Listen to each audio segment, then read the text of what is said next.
এই শীতে আপনারা তো অনেকভাবে পিঠা তৈরি করে খেয়েছেন, একবার এভাবে পিঠাটা তৈরি করে খেয়ে দেখুন।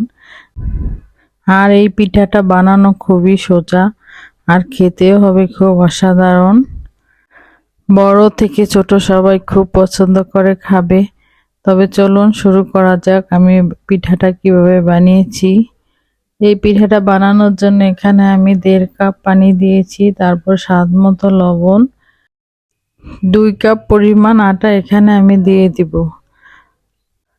তারপর চুলাটা লো টু মিডিয়ামে রেখে আমি আটাগুলোকে ভালোভাবে পানির সাথে মিশিয়ে নিব। ভালোভাবে মেশানো হয়ে গেলে আমি ঢাকনা দিয়ে ঢেকে রাখবো কিছুক্ষণ। তারপর আমি আরেকটি কড়াইতে দিয়ে দিব 1 কাপ পরিমাণ গুড় আর 1 কাপ পরিমাণ নারকেল দিয়ে আমি একটি পুর তৈরি করে নেব। আর এখানে সামান্য পরিমাণ পানি দিয়ে দিব, তা না হলে নারকেলটা পুড়ে যেতে পারে। তারপরে পানিটা শুকিয়ে আসলে আর গুড়টা ভালোভাবে গলে নারকেলের সাথে মিশে গেলেই পুরটা তৈরি হয়ে যাবে। এখন আমার পুরটা পুরোপুরি রেডি।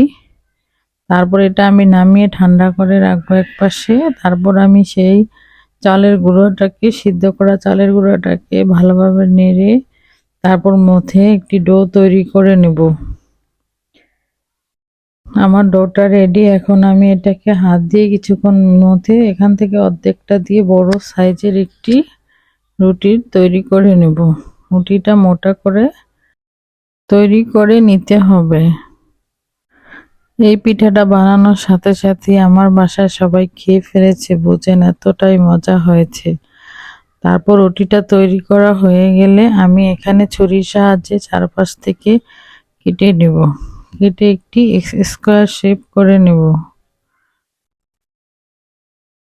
এভাবেই ছুরির সাহায্যে আমি রুটির চারপাশটা কেটে নিয়েছি। তারপর সেই পুরটাকে আমি উপর থেকে দিয়ে দিব। উপর থেকে ভালোভাবে রুটির পুরোটায় ছড়িয়ে দিতে হবে। ভালোভাবে ছড়িয়ে দেওয়া হয়ে গেলে এভাবে আমি রুটিটাকে পুরের সাথে মুড়িয়ে চারপাশ দিয়ে চেপে চেপে ভালোভাবে আটকিয়ে দিব এবং 2 সাইড দিয়েও ভালোভাবে আটকিয়ে দিতে হবে। আমি আগে থেকেই চুলায় একটি প্যান বসিয়ে তাতে পানি দিয়ে পানিটাকে ফুটিয়ে নিয়েছি। এখন আমি পিঠাটাকে ভাপে দিয়ে দিব 10 থেকে 15 মিনিটের জন্য। 10-15 মিনিটের ভিতরেই পিঠাটা হয়ে যাবে। আমার পিঠাটা এখন খাওয়ার জন্য পুরোপুরি রেডি। এখন আমি একটি ছুরির সাহায্যে এভাবেই কেটে নেব। দেখুন পিঠাটা দেখতে কতটা সুন্দর হয়েছে এবং খেতেও খুব লোভনীয় হয়েছে। আপনারা বাসায় বসে একদিন তৈরি করে খেয়ে দেখতে পারেন যে পিঠাটা কতটা মজা হয়। আর আমার ভিডিওটি কেমন লেগেছে, ভালো লাগলে বেশি বেশি করে শেয়ার করে দিবেন আর লাইক কমেন্ট করে আমার পাশে থাকবেন। আজকের মতো বিদায়, আবার আসবো নতুন আরেকটি ভিডিও নিয়ে। আল্লাহ হাফেজ।